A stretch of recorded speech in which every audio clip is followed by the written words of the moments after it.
Okay. Hi, I'm Mara.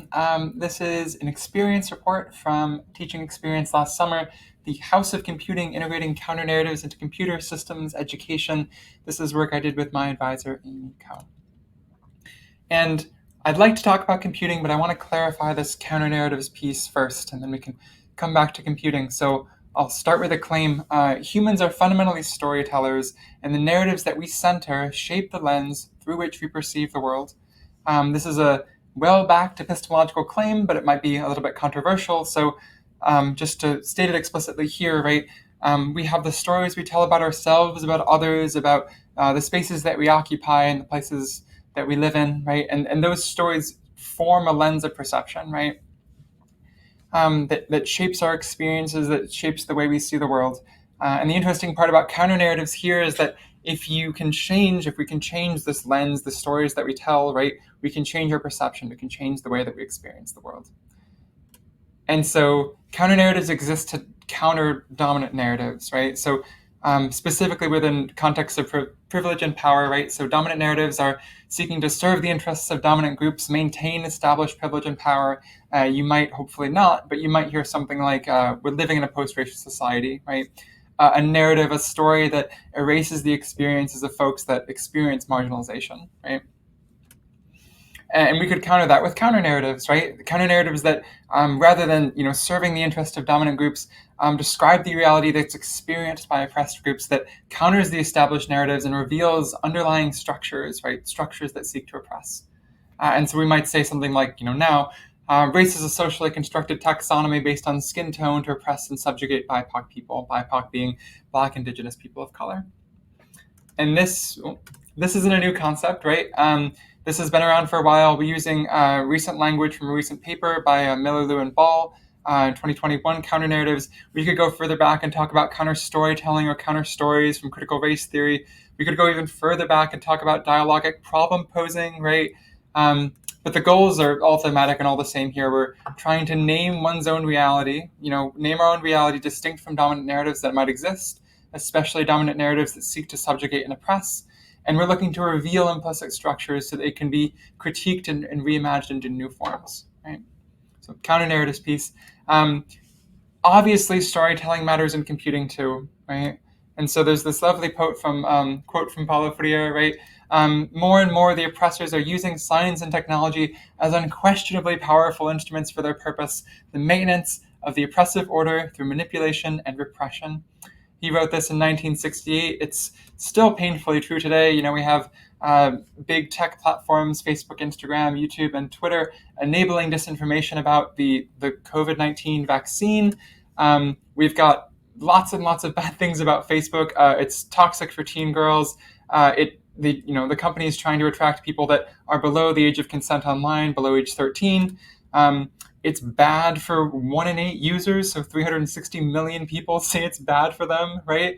But this broader societal context is frequently discussed in CS classrooms, right?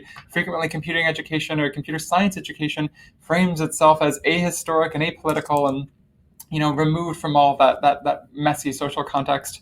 And so we need something different in computing education.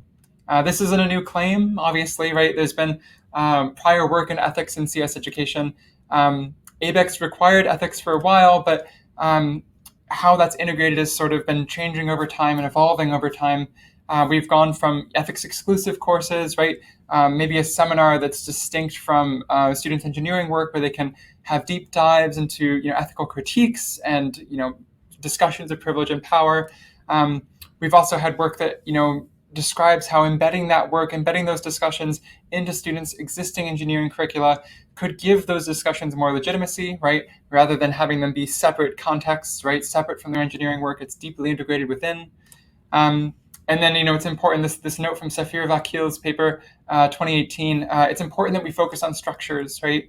So traditional discussions of ethics are focused on, the decisions of an individual engineer in a, nebulous ethical decision. And so we want to make sure that we focus on, the structures and context that decision is made within, maybe why that decision as opposed to any other decision, and what gives, a single engineer or single computer science credence over that ethical decision, right? And Vakil notes, we need to focus on these structures, otherwise we risk perpetuating dominant narratives and silencing counter-narratives, right? Counter-narratives rely so heavily on revealing underlying structures, right? If we don't focus on structures, we don't have that. And so our goals in this work, right? We wanted to embed counter-narratives into nearly every lecture. The goal originally was every lecture. That was a little bit too much. But this is a deep embedding. So going beyond just embedding within an assignment or an exam, or maybe a single lecture at the end if time allows. This is a deep embedding as often as we can. We're focusing on structures, again, back to Vakil, right? This is what allows us to, center counter narratives and maybe give light and different light to dominant narratives that exist. And we're drawing from historic and political context. This is moving away from computer science's focus on being apolitical and ahistoric, right? And our context here, right? So this is an intro to computer systems course.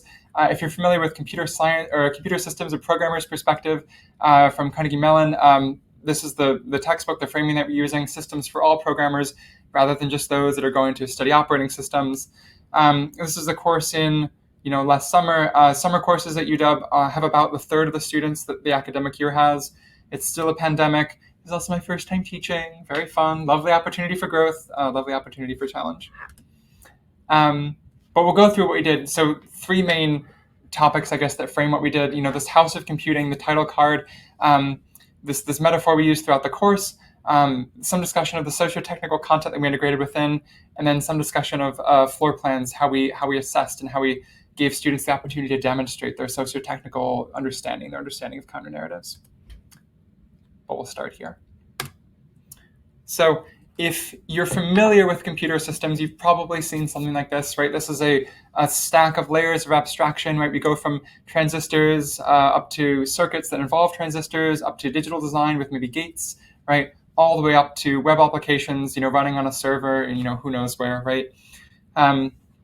And so we were looking at this structure, right? We were looking at these layers of abstraction built on top of each other, each layer depending on the integrity of the layer below it, right? And we said, oh, this is kind of like, there we go.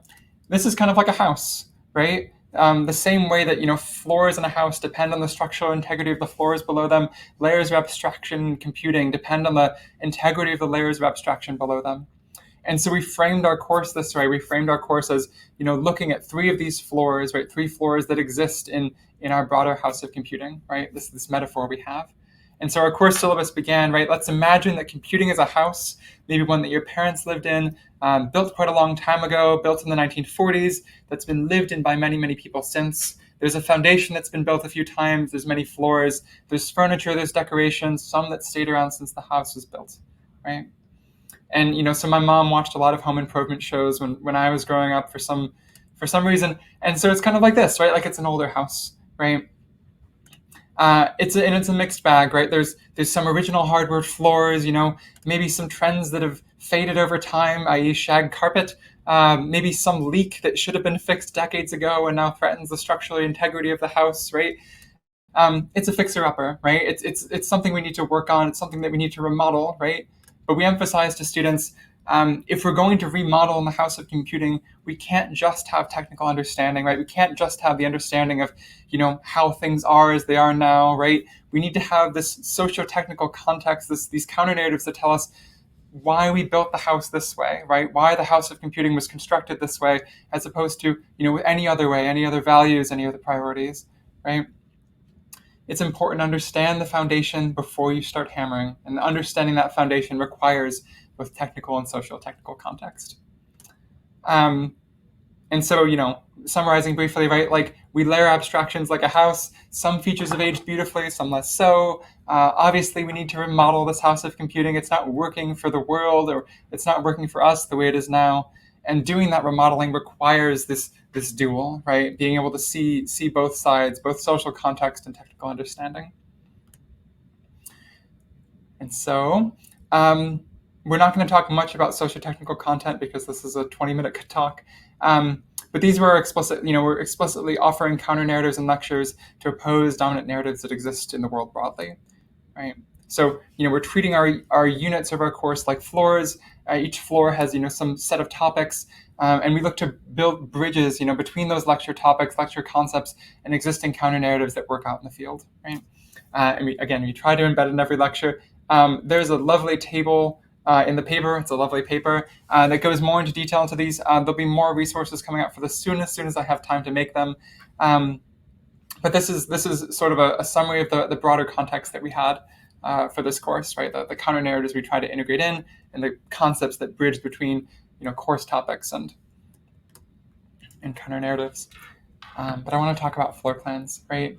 So we have this metaphor, the house of computing. We have the socio-technical content, the counter narratives that we're offering to students, right? And it's important. We want some way of giving students an opportunity to demonstrate that understanding. But it's hard, right? We don't want to police students' understanding and growth, right? We don't want to woke police them with our wokeness scales, right? Most movement in this space is good, I would argue, right? Barring explicit antagonism, even with explicit antagonism, most movement's probably going to be a good thing, right? And we don't want to police students moving in from different spaces or to different spaces, right? We don't want students to parrot narratives back at us, right? We don't want students to say, repeat back to us the counter narratives we said in lecture. Ideally they would work to develop counter narratives of their own, right? Much like the best paper from my lab offered as well.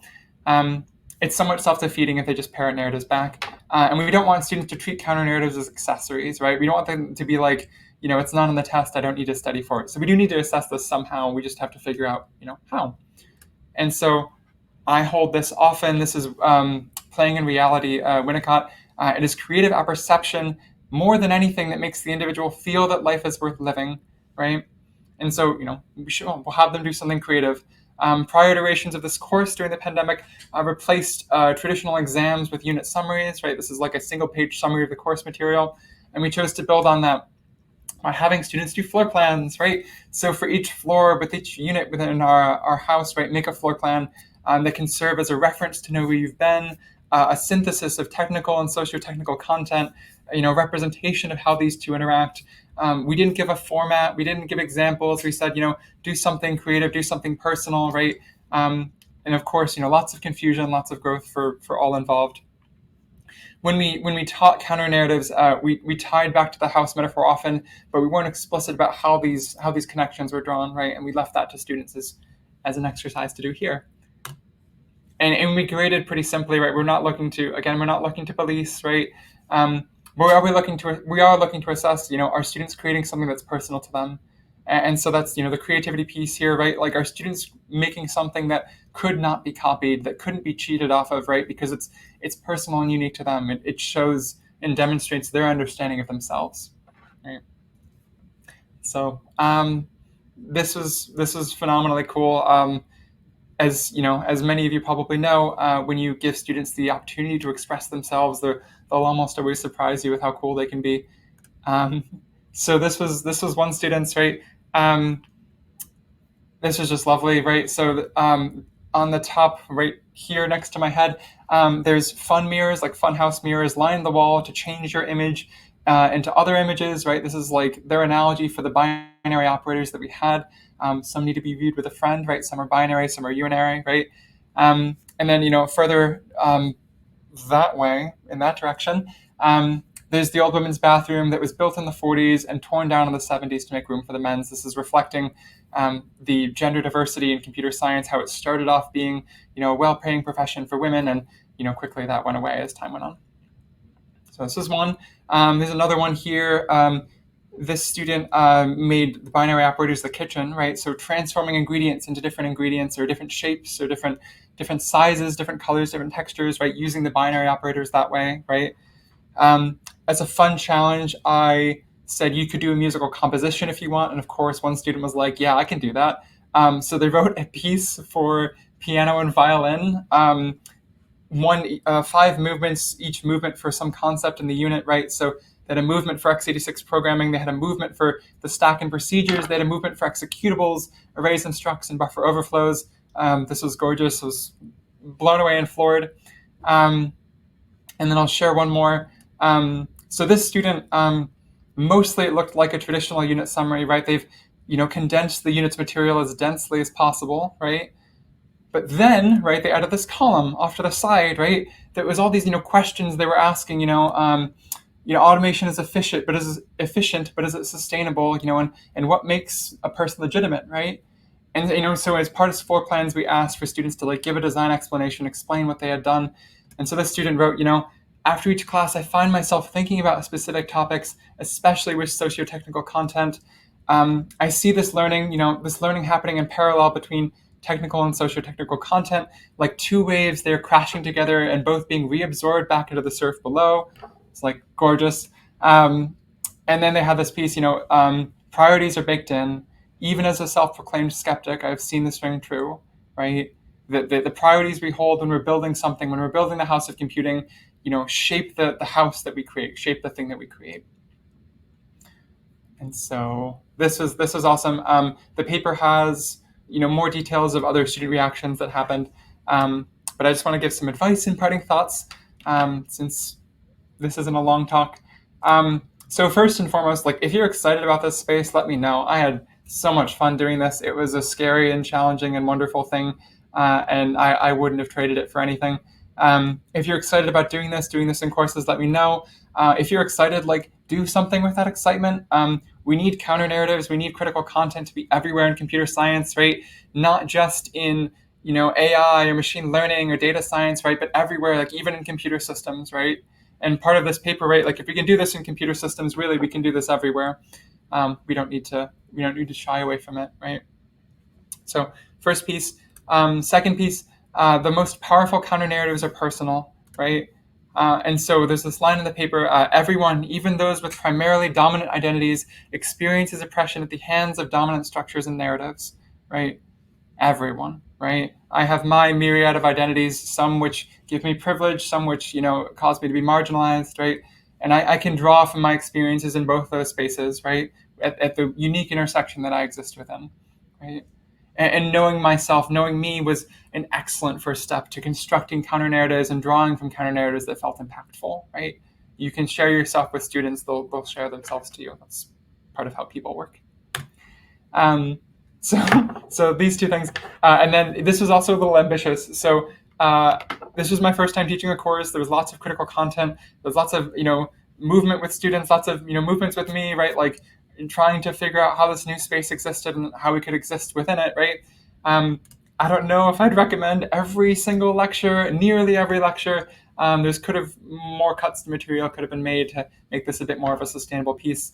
And then lastly, right, this required love. This was scary and challenging for me. This was scary and challenging for students. And so it was just really important for all of us to be as loving as possible as we move through this space. And, be mindful, as we have to, I guess, as instructors and educators, right? What capacity we have to give to students and what capacity students have to offer. I hold that, I can't offer love to my students that I don't have for myself. So we'll end there. I would absolutely love to hear your questions. Feel free to send me email. It's at the start of this deck. It's also in the bio, I'm sure. If you have questions, if you don't have time to ask questions during this, if you'd like to get in contact, let me know. Thanks.